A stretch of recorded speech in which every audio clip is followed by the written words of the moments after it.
السلام علیکم ناظرین، میں ہوں آپ کا ہوسٹ عبد المناف۔ امید ہے کہ سب لوگ خیریت سے ہوں گے۔ ایک پریویس ویڈیو میں نے پینشن ریفارمز کا ذکر کیا تھا۔ بہت سے پینشنرز اور فیملی پینشنرز سوال پوچھ رہے ہیں اور پینشن اصلاحات کی وجہ سے پریشان ہو رہے ہیں۔ اس حوالے سے مزید کچھ ڈیٹیل سامنے آئی ہیں تو سوچا کہ آپ کے ساتھ شیئر کرتا چلوں۔ گورنمنٹ کا کہنا ہے کہ قومی خزانے پر پینشن کا بوجھ دن بدن بڑھتا چلا جا رہا ہے۔ بجٹ خسارے اور پینشن بل کو کم کرنے کے لیے پینشن ریفارمز کی ضرورت ہے۔ وفاقی وزیر خزانہ نے بجٹ کی کلوزنگ سپیچ میں پینشن اصلاحات کا ذکر کیا تھا۔ موجودہ صورتحال یہ ہے کہ منسٹری آف فنانس نے پینشن ریفارمز کا ڈرافٹ تیار کر کے منسٹری آف لا کو بھجوا دیا ہے۔ منظور ہونے کے بعد یہ آرڈیننس بن جائے گا اور نافذ کر دیا جائے گا۔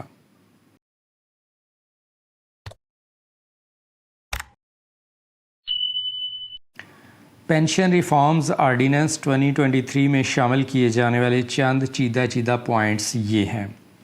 نمبر 1، جو لوگ 1 اگست 2023 یا اس کے بعد ریٹائر ہوں گے انہیں 17.5% پینشن اضافہ نہیں دیا جائے گا۔ پنجاب لیول پر یہ لاگو ہو چکا ہے، اب باقی ملک میں بھی لاگو کر دیا جائے گا۔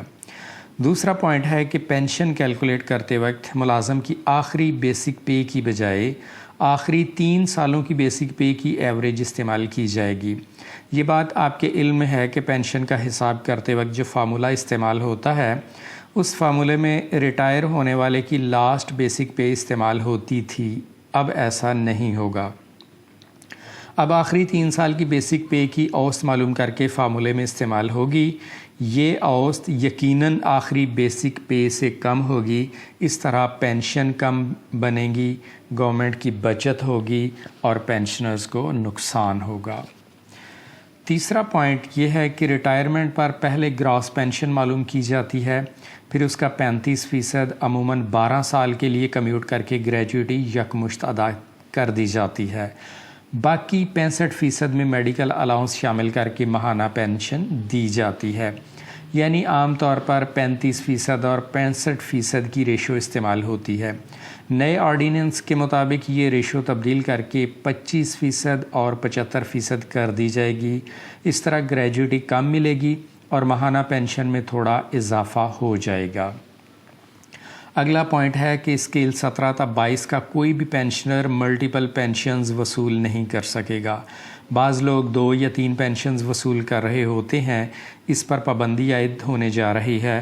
آپشن دی جائے گی کہ اپنی مرضی کی کوئی ایک پینشن منتخب کر لیں، باقی سرنڈر کرنا ہوں گی۔ 5واں پوائنٹ ہے کہ کچھ لوگ ریٹائرمنٹ کے بعد دوبارہ جاب کر لیتے ہیں اور بیک وقت پینشن اور سیلری وصول کرتے ہیں۔ پینشن اصلاحات کے مطابق اس پر بھی پابندی عائد ہونے جا رہی ہے۔ پینشن اور سیلری دونوں میں سے کسی ایک کا انتخاب کرنا ہوگا، یعنی اگر نئی جاب کرنی ہے تو سابقہ پینشن چھوڑنا پڑے گی۔ 6واں پوائنٹ ہے، ابھی تک فیملی پینشن کی مدت مقرر نہ تھی۔ جب تک پینشن کے قانونی حقداران موجود ہیں پینشن ملتی رہتی ہے۔ پینشن ریفارمز آرڈیننس 2023 میں فیملی پینشن کی مدت 10 سال مقرر کی جائے گی۔ پینشنر اور اس کے اسپاؤس یعنی بیوہ یا رنڈوا کی وفات کے بعد لواحقین کو فیملی پینشن صرف 10 سال تک ملے گی، اس کے بعد پینشن ختم۔ 7واں پوائنٹ ہے، پینشن پر اضافہ موجودہ پینشن یعنی رننگ پینشن پر ملتا تھا، اب اضافہ ابتدائی پینشن یعنی انیشل پینشن پر ملا کرے گا۔ اس طرح پینشن اضافہ بہت کم بنتا ہے۔ اگلا پوائنٹ ہے، گورنمنٹ کا کہنا ہے کہ پینشن کا موجودہ نظام خزانے پر بہت بڑا بوجھ ہے اور پینشن بل دن بدن بڑھتا جا رہا ہے، لہٰذا پینشن کا موجودہ نظام ختم کر کے متبادل نظام متعارف کروایا جائے گا۔ نئے نظام کا نام کنٹریبیوٹری پینشن سسٹم ہوگا۔ اس مقصد کے لیے ایک فنڈ قائم کیا جا رہا ہے جس کا نام کنٹریبیوٹری پینشن فنڈ یعنی CP فنڈ ہوگا۔ موجودہ ملازمین اور پینشنرز کو موجودہ نظام کے تحت پینشن ملتی رہے گی۔ آئندہ نئے بھرتی ہونے والوں کو CP فنڈ کے تحت ان کی ڈیڈکشن ہوگی، اسی کے تحت ان کی ریٹائرمنٹ اور پینشن ہوگی۔ یہ نظام KPK میں لاگو ہو چکا ہے۔ ناظرین، یہاں پر میں ایک پرابلم کا ذکر کرنا چاہوں گا۔ یہ گورنمنٹ کی اصلاحات، پالیسیاں اور فیصلے بچت کرنے کے لیے ہیں، یہ ملازمین کے حق میں نہیں ہے۔ تو ہوتا یہ ہے کہ کچھ لوگ ان پالیسیوں کو ناپسند کرتے ہوئے میری ویڈیو کو ڈس لائک کر دیتے ہیں، جس سے میرا چینل متاثر ہوتا ہے۔ میرا مقصد تو بر وقت آپ تک معلومات پہنچانا ہے۔